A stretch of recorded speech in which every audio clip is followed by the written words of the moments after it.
Guys आप लोगों को बहुत बहुत स्वागत है इस सी प्रोग्रामिंग सीरीज के लेक्चर में। आज के इस वीडियो में आप लोगों को बताऊंगा कि जो फंक्शंस होते हैं उसमें हम लोग कॉलिंग कितने टाइप से कर सकते हैं। प्रीवियस वीडियो में हम लोगों ने देखा था फंक्शन फंक्शन को कैसे डिक्लेयर करते हैं और फंक्शन को हम लोग किस तरह से बनाते हैं, और जो फंक्शन में एक्चुअल स्टेटमेंट्स होती हैं वो कब इम्प्लीमेंट होती हैं और कैसे हम लोग फंक्शन को कॉल करते हैं मेन फंक्शन के अंदर। ये सारा हम लोगों ने अपनी प्रीवियस वीडियो में देख लिया था। देन ये जो वीडियो है ये कॉलिंग के ऊपर डेडिकेट रहने वाली है। तो गाइस बिना कुछ देरी किए इस वीडियो को स्टार्ट करते हैं। तो गाइस फंक्शन की कॉलिंग से पहले मैं आप लोगों को बताना चाहूँगा एक्चुअल और फॉर्मल पैरामीटर्स के बारे में कि हमारे एक्चुअल और फॉर्मल पैरामीटर क्या होते हैं जो सी प्रोग्रामिंग में। क्योंकि इस फंक्शन कॉलिंग के कॉन्सेप्ट को सीखने से पहले और टाइप्स ऑफ कॉलिंग कितनी तरह से होती है हमारी सी प्रोग्रामिंग में, उससे पहले हमें एक्चुअल और फॉर्मल पैरामीटर का जो कॉन्सेप्ट है वो अच्छे से आना चाहिए। तो मैं आप लोगों को लेके चलता हूँ एक्चुअल और फॉर्मल पैरामीटर के कॉन्सेप्ट पे। तो बस पहले मैं आप लोगों को लेके चलता हूँ एक्चुअल पैरामीटर्स के ऊपर कि एक्चुअल पैरामीटर्स होते क्या हैं और किस तरह से स्टैंड करते हैं हमारी सी प्रोग्रामिंग में और कहाँ पे हम लोग इसे बनाते हैं। तो गाइस पिछली वीडियो के जो कोड था हमारा उसमें हम लोगों ने जो कोड कवर करा था उसमें हम लोगों ने एक्चुअल पैरामीटर्स कहाँ पर बनाए थे उसको देखते हैं पहले। तो मैं आप लोगों को यहाँ पर राइट करके बताऊंगा कि जो मैंने पिछली वीडियो में जो कोड बनाया था उसमें एक्चुअल पैरामीटर कहाँ पे थे, ताकि आप लोगों को एक आइडिया लग सके कि एक्चुअल पैरामीटर और फॉर्मल पैरामीटर हम लोग कहाँ पे यूज कर सकते हैं। तो एग्जाम्पल से आप लोगों को बताता हूँ मैं। हम लोगों ने एक सम नाम का फंक्शन बनाया था और उस फंक्शन के अंदर रिटर्न कराया था जो भी हमारे वेरिएबल थे उनका सम। और यहाँ पे मैंने क्या करा था, इस फंक्शन के अंदर इंट a इंट b जो हमारे पैरामीटर्स थे उसको मैंने डिक्लेयर कर दिया था। देन उसके बाद मेन फंक्शन के अंदर मैंने दो वेरिएबल बनाए थे जिनकी वैल्यू मैंने 2 और 3 सेट करी थी। देन मैंने क्या करा था, इंटीजर टाइप का एक डेटा टाइप बनाया था और उसका नेम मैंने सी रखा था। देन उसके अंदर जो सम फंक्शन था हमारा उसको कॉल कर लिया था और ये जो वैल्यू थी हमारी उसको मैंने पास कर दिया था इसके अंदर। तो पैरामीटर क्या होते हैं और उसका कॉन्सेप्ट क्या होता है उस पर आते हैं पहले। तो ये जो ए और बी की वैल्यू थी हमने इसके अंदर पास करी थी। तो जो चीज़ पास करते हैं हम लोग उसको ही एक टाइप से पैरामीटर बोलते हैं। अब तो ये एक्चुअल पैरामीटर क्या होते हैं, तो एक्चुअल पैरामीटर वो पैरामीटर होते हैं जो हम लोग मेन फंक्शन के अंदर डिफाइन करते हैं। आई होप आप लोगों को समझ में आया होगा। तो जल्दी से डेफिनेशन बताता हूँ आप लोगों को कि एक्चुअल पैरामीटर की डेफिनेशन क्या होती है। Actual parameter are the value that are pass to a function when it is called.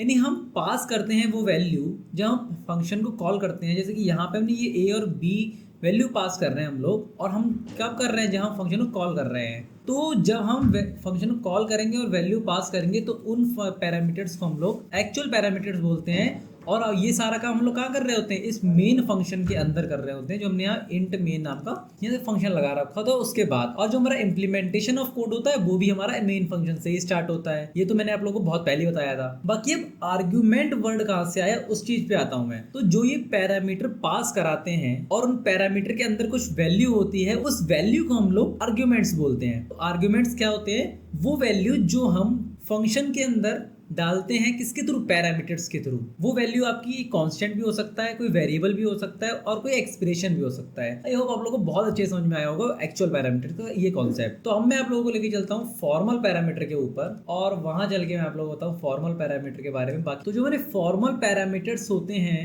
वो कौन से वेरिएबल होते हैं, जो हम लोगों ने डिक्लेयर कर रखे होते हैं किसके अंदर, फंक्शन के अंदर। तो हमने पिछले वाले जो हमारा फंक्शन का कोड था हमारी पिछली वाली वीडियो में, उसमें मैंने सम नाम का फंक्शन बनाया था और यहाँ पे int a int b right करा था। देन उसके बाद क्या करा था, रिटर्न कर दिया था a प्लस b को और इस बॉडी को क्लोज कर दिया था। मैंने कॉल करते थे मेन फंक्शन के अंदर यहाँ पर, और ये जो वैल्यू लेके जाता था हमारे ये पैरामीटर, इस पैरामीटर में वो पास करता था जाके, या फिर मैं कहूँ कॉपी बनाता था एक अपनी इस पैरामीटर में जाकर। तो ये जो पैरामीटर हम लोग फंक्शन को बनाते टाइम जब पास करते हैं, ये वाले जो पैरामीटर, इन ही पैरामीटर को हम लोग फॉर्मल पैरामीटर बोलते हैं। Formal parameter are the variable declare in the function header that are used to receive the value from actual parameter during function call. कि जब हम फंक्शन को कॉल करते हैं जो डाटा रिसीव होता है हमें एक्चुअल पैरामीटर के थ्रू, और वो डाटा जाता है फॉर्मल पैरामीटर में, उसी चीज को हम लोग फॉर्मल पैरामीटर बोलते हैं, या फिर हम इसे फंक्शन पैरामीटर्स के नाम से भी जानते हैं। आई होप सो आप लोगों को पैरामीटर्स का कॉन्सेप्ट अच्छे से समझ में आया होगा गाइस। तो मैं आप लोगों को लेके चलता हूँ फंक्शन कॉलिंग की तरफ। तो मैं जल्दी से लेके चलता हूँ आप लोगों को फंक्शन कॉलिंग के ऊपर। ओके गाइज, हम लोग आ चुके हैं फंक्शन कॉलिंग के ऊपर अपने। तो फंक्शन कॉलिंग दो तरह से होती है हमारी सी प्रोग्रामिंग में, एक कॉल बाय वैल्यू और एक कॉल बाय रेफरेंस से।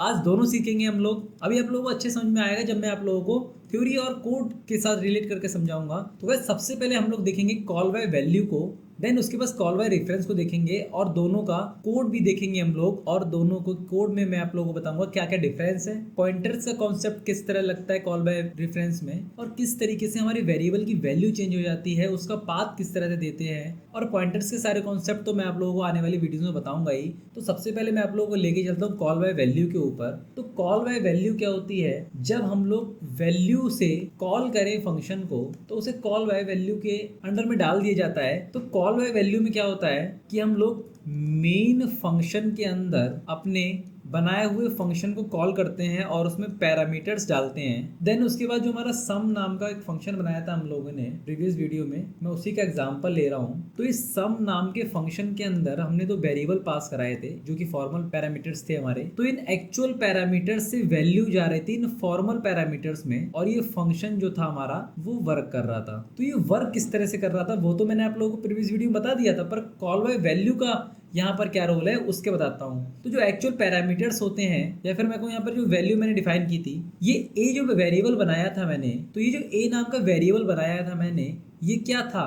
ये एक टाइप का कंटेनर ही तो था जिसमें मैंने 2 वैल्यू स्टोर करी थी। और ये बी क्या था? एक टाइप का कंटेनर ही तो था जिसमें मैंने 3 वैल्यू स्टोर करी थी। तो ये जो वैल्यू होती है जाती कहाँ पे है? तो जो हमारा कंप्यूटर होता है उसमें बहुत सारे ब्लॉक्स बने हुए होते हैं। तो यहाँ पर ए की वैल्यू स्टोर हो गई होगी 2, और इस ए को हम लोग बार बार राइट करते हैं तो उसकी जगह पे क्या होता है? 2 वैल्यू आ जाती है। तो इस कॉल बाय वैल्यू के केस में क्या होता है कि ये वाली जो वैल्यू है इस एक्चुअल पैरामीटर के अंदर वो जाती है फॉर्मल पैरामीटर के अंदर, और इस फॉर्मल पैरामीटर में इस ए वाले वेरिएबल की एग्जैक्ट कॉपी बन जाती है कि ये जो 2 स्टोर हुआ है मेमोरी में, इसका कुछ ना कुछ एड्रेस होगा। एड्रेस बोले तो जहां पर ये 2 स्टोर हुआ होगा जाके, जैसे कि आपका कोई घर है उसका कुछ ना कुछ एड्रेस होता है जहां पर आप लोग स्टोर होते हैं या फिर मैं कहूँ रहते हैं। तो स्टोर होने का मतलब आप वहां पे लाई कर रहे हैं। तो ये जो 2 वैल्यू है वो इस एड्रेस पे लाई कर रही है। तो यहाँ पर तो हम लोगों ने इस ए को डाला और इस जगह क्या हुआ, इसके एड्रेस की या फिर मेरे को इस घर में जो आदमी है या फिर मैं कहूँ जो नंबर है उसकी एग्जैक्ट कॉपी जाएगी यहाँ पर, और ये जो फंक्शन होगा वो कॉल हो जाएगा और चल जाएगा आराम से, और आउटपुट आपको आपके आउटपुट स्क्रीन पे शो हो जाएगा। तो यही बस बेसिक कॉन्सेप्ट है कॉल बाय वैल्यू का, कि हम लोग एक्चुअल पैरामीटर के थ्रू फॉर्मल पैरामीटर में वैल्यू कॉपी कराकर अपने फंक्शन कॉल करते हैं, और जो भी हमारा डिजायर्ड आउटपुट होता है वो हमें मिल जाता है जैसे हमने फंक्शन बना रखा होता है। आई होप आप लोगों को ये कॉन्सेप्ट समझ में आया होगा। बाकी मैंने अभी आप लोगों को बताया था कि जो हमारी वैल्यू होती है वो हम लोग चेंज नहीं कर पाते हैं किस में? कॉल बाय वैल्यू के केस में। तो गाइस अब चलते हैं अपने कॉल बाय रेफरेंस के ऊपर, और वहाँ चल के मैं आप लोगों को कॉल बाय रेफरेंस का भी कॉन्सेप्ट समझा देता हूँ अच्छे से। ये कोड पे मैं बाद में आऊँगा कॉल बाय वैल्यू के, पहले मैं आप लोगों को लेके चलूँगा कॉल बाय रेफरेंस के ऊपर। तो गाइस कॉल बाय रेफरेंस का जो कॉन्सेप्ट है हमारा वो एक्चुअल में पॉइंटर्स के कॉन्सेप्ट पर बेस्ड है, और पॉइंटर्स का जो कॉन्सेप्ट है आने वाली वीडियोस में हम लोग देख रहे होंगे। और कॉल बाय रेफरेंस में मैं आता हूँ जल्दी से। तो हम लोग कॉल बाय वैल्यू में क्या करते थे, अपने एक्चुअल पैरामीटर को कॉपी कराते थे फॉर्मल पैरामीटर में, और फंक्शन में वो पैरामीटर पास हो जाता था जिस हिसाब से हमने फंक्शन अपना बना रखा होता था, उस हिसाब से हमें आउटपुट मिल जाता था। तो कॉल बाय रेफरेंस हम लोग क्या करेंगे, इस कॉपी की जगह उस वेरिएबल की जो लोकेशन थी मैंने आप लोगों को बताई थी, इस ए नाम के वेरिएबल की लोकेशन जो होगी और उसकी जो वैल्यू होगी वो 2 स्टोर करी थी मैंने पीछे। तो ये ए नाम का जो वेरिएबल था, ये वैल्यू जो 2 स्टोर करी थी, इसका कुछ एड्रेस था, अभी मैंने बताया था आप लोगों को। तो यहाँ पर क्या होता है कि जो ये एड्रेस होता है, एड्रेस कुछ भी हो सकता है, 2 4 6 8 9 इस तरह से कुछ एड्रेस होता है आपका जहाँ पे आपकी वैल्यू स्टोर होती है। तो इस रेफरेंस के केस में क्या होता है, इस कॉपी की जगह ये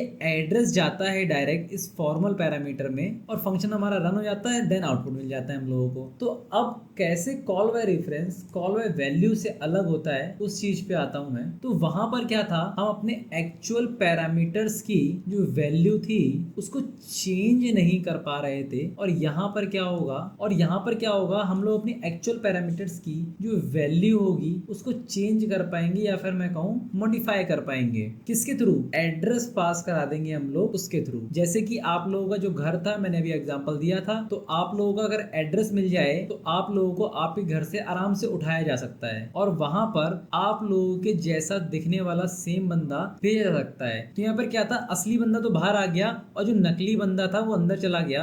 उसी तरीके से हम अपनी मेमोरी में चेंजमेंट कर सकते हैं। इस 2 की जगह हम 3 बना सकते हैं। इस एक्चुअल पैरामीटर की वैल्यू को हम चेंज कर सकते हैं फॉर्मल पैरामीटर के थ्रू। यही सब मैंने यहाँ पर राइट करके रखा हुआ है कि जो कॉल बाय रेफरेंस होता है हमारा, वो एड्रेस पे बेस्ड होता है। हम लोग एड्रेस पास कराते हैं फंक्शन में एज अ एक्चुअल पैरामीटर, और हम लोग इस एड्रेस के थ्रू मॉडिफाई भी कर सकते हैं इस एक्चुअल पैरामीटर की वैल्यू को। और इसमें होगा क्या, सेम मेमोरी एलोकेशन पर जो हमारे फॉर्मल पैरामीटर होंगे और जो हमारे एक्चुअल पैरामीटर होंगे, उनकी जो वैल्यू या फिर मैं कहूँ मेमोरी में जो वैल्यू होगी वो सेम जगह पे एलोकेट होगी जाके। आप लोग देख सकते हैं कि जो 2 था वो वैल्यू भी यहीं स्टोर हो रखी है और जो 3 वैल्यू होगी वो भी यहीं पे हम चेंज कर पाएंगे इस 2 की जगह। अब मैं आप लोगों को लेके चलता हूँ पहले कॉल बाय वैल्यू के कोड पे, देन उसके बाद हम लोग चलेंगे कॉल बाय रेफरेंस के कोड पे, और उससे आप लोगों को आइडिया लगेगा कि जो कॉल बाय रेफरेंस का केस होता है हमारा, वो किस तरह से अलग होता है कॉल बाय रेफरेंस से। तो दोस्तों हम लोग आ गए अपने कॉल बाय वैल्यू के कोड पे, और यहाँ मैं आप लोगों को बताऊंगा कि दोनों कोड एग्जैक्ट दिखने में सिमिलर ही होंगे। बस हम लोग एक जगह पे एड्रेस पास करा रहे होंगे वेरिएबल का और दूसरी जगह पे कॉपी बना रहे होंगे वेरिएबल की। किसके थ्रू, एक्चुअल से फॉर्मल पैरामीटर के थ्रू। तो गाइस यहाँ तो मैंने सिंपली इंक्लूड कर रखा है अपने stdio.while लाइब्रेरी को, जिससे क्या होगा, ये पूरा कोड मेरा चलेगा। देन उसके बाद मैंने क्या करा है, एक void swap नाम का एक फंक्शन डिक्लेयर कर लिया है, और उसके अंदर जो मैं पैरामीटर पास कराऊंगा उसका डेटा टाइप इंटीजर होगा, इसीलिए मैंने यहाँ पर इंट लिख रखा है। देन उसके बाद सेमी कोलन लगाकर उसको क्लोज कर रखा है। तो मैंने सिंपली करा क्या है, डिक्लेयर कर लिया है यहाँ पर, या फिर मैं कहूँ एक प्रोटोटाइप बना लिया है किसका, फंक्शन का। मैं आप लोगों को बता दूं कि फंक्शन का जो प्रोटोटाइप होता है उसी को हम लोग फंक्शन डिक्लेरेशन बोलते हैं। देन उसके बाद मेन फंक्शन हमने बनाया है और उसके अंदर तो वेरिएबल बनाकर उसमें वैल्यू डाल दी है, और उन वेरिएबल्स की वैल्यू को प्रिंट करा लिया है प्रिंटफ फंक्शन की मदद से, कि जब ये हमारा फंक्शन जो होगा वो चलेगा नहीं बिफोर स्वीपिंग द फंक्शन, कि जो हमारे ए और बी की वैल्यू जो होगी वो प्रिंट हो जाएगी आके फंक्शन से चलने से पहले। देन क्या किया, यहाँ पर फंक्शन को कॉल कर लिया है after sweeping the value in main function. तो क्या होगा, ये जब फंक्शन चलेगा, ये वाला स्वीप वाला फंक्शन जब चलेगा, तो जब जो वैल्यू होंगी ए और बी की, क्या वो चेंज होंगी या नहीं होंगी, उस केस में ये जो वैल्यूज हैं हमारी यहाँ प्रिंट होके आ जाएंगी। देन हम लोगों ने क्या किया, एक void swap नाम का फंक्शन बनाया है। आप चाहें तो इस फंक्शन को इस मेन फंक्शन के ऊपर ही बना सकते हैं, मैंने नीचे बना दिया। यहाँ पर मैंने दो पैरामीटर्स बनाए हैं इंटीजर टाइप के, और मैंने क्या करा है, मैंने यहाँ पर टेम्प नाम का वेरिएबल बनाया है जिसका इंटीजर मैंने डेटा टाइप रखा हुआ है, और उस टेम्प के अंदर इस a की वैल्यू को रखा, इस a की वैल्यू को। देन a के अंदर मैंने क्या करा, इस b की वैल्यू को रख दिया, यानी a की वैल्यू क्या हो चुकी है, अब 20 हो चुकी है, एंड b के अंदर मैंने टेम्प रख दिया, और v की वैल्यू क्या हो चुकी थी जब मैंने a की वैल्यू को टेम्प बनाया था, टेम्प की वैल्यू हो चुकी थी 10, तो जो b की वैल्यू हो जाएगी हमारी अब वो हो जाएगी 10। इसका मतलब जो हमारा आउटपुट होगा वो आएगा, अगर हम a की वैल्यू को देखें तो 20 और b की वैल्यू को देखें तो 10। कब, जब ये हमारा फंक्शन जो होगा वो चल रहा होगा। बट जब ये वाली लाइन हमारी चलेगी, ये जो फंक्शन बना रखा है, ये वैल्यू तभी यहाँ पर प्रिंट होके आएंगी जब ये फंक्शन हमारा चलेगा। ये वाली लाइन जो है ये तभी वैलिड है, ये वैल्यू जो है तभी तक वैलिड रहेंगी जब तक ये कोड रन कर रहा है। जब यहाँ पर मैं इन वैल्यू को प्रिंट कराऊंगा इस स्वैप फंक्शन के बाद, तब इसकी वैल्यू 10 और 20 ही रहेगी। क्यों? क्योंकि जो हमारा मेन फंक्शन है उसके अंदर तो जो हमारे a और b की वैल्यू थी वो तो 10 ही थी ना, और b के अंदर हमारी वैल्यू 10 ही थी। हमने तो इस फंक्शन के अंदर अपनी वैल्यू को चेंज करा है, ना कि हमारे मेन फंक्शन के अंदर। हमारी जो एक्चुअल वैल्यू है वो यही रहेगी, क्योंकि हमने देखा है कॉल बाय वैल्यू में वैल्यू चेंज नहीं होती है एक्चुअल पैरामीटर की। इस कोड को रन करके भी दिखाऊंगा मैं VS कोड में आपको अभी। एंड VS कोड में चलने से पहले मैं आप लोगों को लेके चलता हूँ कॉल बाय रेफरेंस के ऊपर, और आप लोग देखिएगा ये पूरा कोड सिमिलर रखूँगा मैं। और यहाँ पर क्या करूँगा, इस फंक्शन के अंदर पॉइंटर्स का यूज़ करूँगा मैं, और पॉइंटर्स की मदद से हम लोग क्या कर सकते हैं, एड्रेस लेके वैल्यू को चेंज कर सकते हैं। जो हमारी ये वैल्यू होंगी 10 और 20, ये इंटरचेंज हो जाएंगी। कब? जब हम कॉल बाय रेफरेंस का यूज़ करेंगे। और यहाँ पर इस फंक्शन के अंदर जब हमने फंक्शन कॉल करा है मेन फंक्शन के अंदर, यहाँ पर ये a और b ना देखे, हम लोग एड्रेस देंगे ए और बी का। तो एड्रेस किस तरह से देते हैं वो भी आप लोगों को पता चलेगा अभी, और ये जो वैल्यू है ये भी चेंज हो जाएंगी एक्चुअल पैरामीटर्स की, वो भी देख लेते हैं चल के। ऑलराइट गाइस, हम लोग आ चुके हैं अपने कॉल बाय रेफरेंस के कोड पे। तो ये जो वैल्यू है ये तो 10 और 20 ही थी, जैसे कि हमने पहले देखा था अपने फंक्शन में। और यहाँ पर मैंने पॉइंटर्स का यूज़ करा है। पॉइंटर्स की मदद से क्या करा है, इन वैल्यू को इंटरचेंज कर दिया है। और यहाँ पर थोड़ी सी मिस्टेक हुई है स्वाइप फंक्शन के अंदर, वो मैं सही कर देता हूँ। यहाँ पर राइट किया हुआ है स्वाइप m%a, m%b और सेमी कोलन। ये m% हमने क्यों लगा रखा है, ये m% दर्शाता है इस a वेरिएबल का एड्रेस। तो जब हम इस फंक्शन में एड्रेस पास कराएंगे किसका, जो हमारे एक्चुअल पैरामीटर्स बना रखे हैं हमने उसका, तो क्या होगा, ये एड्रेस जाएगा यहाँ पर। और इन पॉइंटर्स की मदद से क्या होगा, फॉर्मल पैरामीटर्स के थ्रू एक्चुअल पैरामीटर की वो वैल्यू क्या होगी, चेंज हो जाएगी। हमने यहाँ पर टेम्प नाम का वेरिएबल बना रखा है। वेरिएबल बोले तो ये एक डब्बा बना रखा है हमने टेम्प नाम का। उसके अंदर हम क्या करेंगे, ये जो मैंने पॉइंटर बना रखा है इसके थ्रू ये 10 जो वैल्यू होगी या फिर मेरे को इसका एड्रेस होगा वो यहाँ पर स्टोर हो जाएगा। देन उसके बाद जो आपकी मेमोरी होगी उसमें कहीं पे 10 सेव होगा और एक जगह 20 सेव होगा। ये जो टेम्परेरी वाली वैल्यू है ये हम इस बी के पॉइंटर के थ्रू बी वाले एड्रेस में डाल देंगे। तो ये जो टेम्परेरी वैल्यू है ये आ जाएगी इसके अंदर। तो फाइनली होगा क्या, इस 10 की जगह बन जाएगा 20 और इस 20 की जगह बन जाएगा 10, और जो हमारी वैल्यूज़ होंगी वो चेंज हो जाएंगी। तो गाइस मैंने ये दोनों code call by value and call by reference के आप लोगों को अच्छे से समझा दिए। अब मैं आप लोगों को 1 बाय 1 एक साथ इन दोनों कोड को रन करके दिखा देता हूँ, ताकि आप लोगों को जो भी आइडिया हो कॉल बाय रेफरेंस और कॉल बाय वैल्यू का वो लग जाए। तो चलते हैं अपने VS कोड में और वहाँ चल के देखते हैं ये जो फंक्शन है दोनों किस तरह से डिफरेंट हैं और किस तरह से कॉल होंगे। तो गाइस मैंने side by side call by value और कॉल बाय रेफरेंस दोनों का कोड राइट कर दिया आप लोगों के लिए। तो गाइस दोनों कोड मैंने आप लोगों को अच्छे समझा दिए थे। अब बारी है इन दोनों कोड को रन करने की। तो सबसे पहले मैं क्या करूँगा, इस कॉल बाय वैल्यू के कोड को रन करूँगा और यहाँ पर आप लोग आउटपुट देखिए क्या आएगा कि जब हम लोगों ने स्वाइप वाला फंक्शन नहीं चलाया था तब A और B की वैल्यू थी 10 और 20। जब हम लोगों ने स्वाइप वाला फंक्शन चला दिया तब A की वैल्यू 20 हो गई और B की वैल्यू 10 हो गई, यानी कि जो वैल्यू है वो इंटरचेंज हो गई दोनों की। पर आफ्टर स्वाइपिंग द वैल्यू, यानी मेन के अंदर जो एक्चुअल पैरामीटर थे हमारे उनकी वैल्यू चेंज नहीं हुई। उनकी वैल्यू 10 की 10 है और B की वैल्यू 20 की 20 है, यानी कि ये वाली जो वैल्यू थी हमारी A और B की ये चेंज नहीं हुई अभी तक। इसका मतलब कॉल बाय वैल्यू में हमारी जो वैल्यू होती है वो चेंज नहीं होती है। क्यों? क्योंकि इनकी बस कॉपी जाती है वहाँ पे, ना कि ये खुद जाते हैं। तो अब देख लेते हैं कॉल बाय रेफरेंस को। अब मैं इस कोड को जब रन करूँगा तब आप देखिए कि जब हम लोगों ने स्वैप वाला फंक्शन नहीं चलाया था तब A की वैल्यू 10 थी और B की वैल्यू थी 20। हमने जब फंक्शन चला दिया तब A की वैल्यू 10 हो गई और B की वैल्यू 10 हो गई। देन उसके बाद जो हमारा मेन फंक्शन था उसके अंदर भी A की वैल्यू जो थी वो चेंज होकर 20 हो गई और 10 हो गई B की। तो यहाँ पर इस मेन फंक्शन के अंदर A और B की वैल्यू जो है वो चेंज हो गई। क्यों? क्योंकि इनका डायरेक्ट एड्रेस गया था वहाँ पे, इनकी कॉपी नहीं गई थी। दैट्स इट यार, बाकी कोई भी चीज़ें डिफरेंट नहीं है इन दोनों चीज़ों में, बस यही डिफरेंस है कि यहाँ पर कॉपी जाती है वेरिएबल की और यहाँ पर एड्रेस जाता है डायरेक्ट। इसीलिए हम लोग यहाँ पर चीज़ें चेंज कर सकते हैं, वैल्यू चेंज कर सकते हैं और यहाँ पर कुछ नहीं कर सकते, बस कॉल होती है फंक्शन की। एक्चुअल में हम लोग इसी मेथड को यूज़ करते हैं, इसको अवॉइड करते हैं। जब पॉइंटर का कॉन्सेप्ट आएगा तब मैं इस चीज़ को डिटेल में बता दूंगा आप लोगों को। आई होप गाइज आप लोगों को जो फंक्शन कॉलिंग का कॉन्सेप्ट है वो अच्छे से समझ में आया होगा। तो गाइज मैं मिलता हूँ आप लोगों से नेक्स्ट वीडियो में। आप लोग चेकआउट कर सकते हैं और भी टॉपिक्स मेरे चैनल पर जाके। Thank you so much guys for watching this video.